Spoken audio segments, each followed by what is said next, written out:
for today's videos.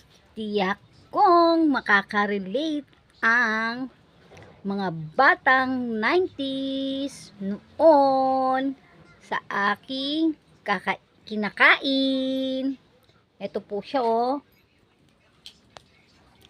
Kung batang 90s kayo, alam po ito kung ano po ito. Ito po ay nabibili natin noong araw na naka-plastic ng 8 piraso or 10 pieces.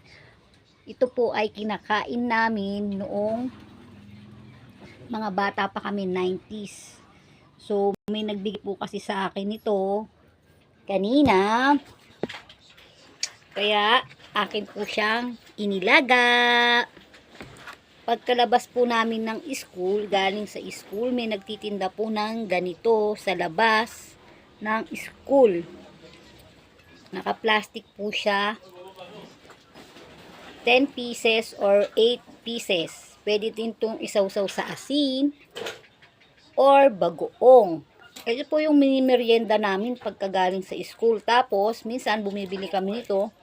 Dadalhin namin noong araw sa umuwi ako ng probinsya, binaon namin to sa bukid. Ito po yung aming kinain doon. Tapos kanya pa kami nang dala ng mga gamit dahil nagluluto-lutuan kami doon.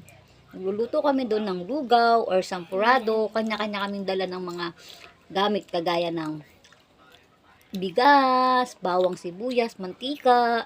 May magdadala ng kaldero, may magdadala ng sandok, may magdadala ng plato or mangkok, tsaka kutsara. Kanya-kanya kaming dala. Nakakamiss lang talagang maging batang 90s.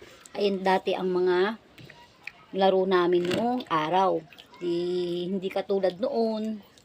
Sa ngayon, ang mga bata sa ngayon gadgets na yung pinagkakalibangan.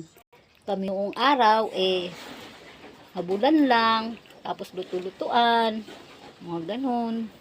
Sa ngayon, iba na talaga ang panahon ngayon. Kaya, yung mga nakaka-relate dito sa buto ng langka, mag-comment po na kayo po. Mag-comment po kayo kung ano po ang naging experience nyo dito sa buto ng langka.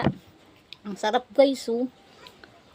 Parang ito, meron na siyang yung tutubo na to sayang. Ayan o, meron na siyang ugat.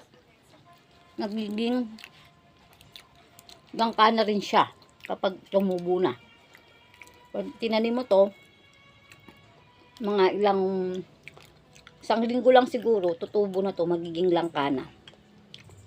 Pero niluto natin kasi masarap. Nakakamiss kasi kumain itong buto ng langka. Thank you for watching guys! Bye!